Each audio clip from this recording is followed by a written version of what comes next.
Alors le carême végétarien, c'est une manière de travailler, d'œuvrer pour la justice à la fois écologique et climatique.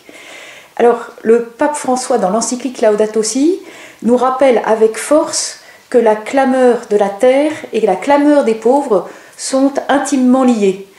Alors voilà, maintenant c'est le carême, c'est l'occasion de nous préoccuper encore davantage de ces enjeux fondamentaux pour nous, pour l'avenir de la planète.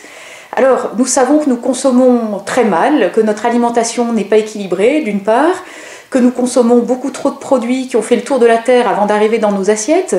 Et puis la question de la viande là-dedans, elle se pose avec force pour des raisons qui ont à voir donc avec la justice à la fois écologique et climatique. Alors je commence par la justice climatique. Nous savons, et c'est l'extraordinaire accord qu'on a obtenu à la COP21, c'est que les pays de la planète se sont mis d'accord pour dire que nous devions réduire nos modèles, transformer nos modèles productifs de manière à limiter l'augmentation de la température à l'échelle de la planète à bien moins de 2 degrés d'ici la fin du siècle. Alors c'est un pari extrêmement difficile à tenir parce que nous savons que nous sommes sur des tendances qui sont très contradictoires. Là-dedans, nous savons que les chaînes alimentaires, la chaîne alimentaire en tout cas pour la France, elle représente 30% des émissions de gaz à effet de serre.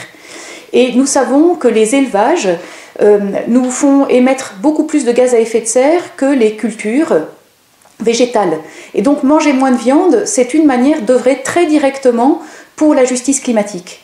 Alors, pas simplement la justice climatique, mais aussi la justice écologique. Et là, je voudrais parler quelques secondes de la question du bien-être des animaux. Alors nous savons aujourd'hui, il y a des chiffres absolument effrayants dont nous avons connaissance, mais bien souvent nous ne voulons pas trop regarder. Nous savons que par exemple 83% des poulets sont élevés sans jamais voir la lumière extérieure.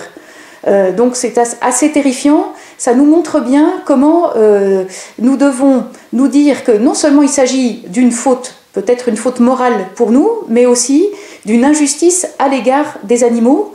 Si je reprends là encore dans Laudato Si, le pape nous rappelle avec force qu'il s'agit de regarder, de prendre en compte la bonté. Il parle de la bonté et de la valeur propre à chaque créature.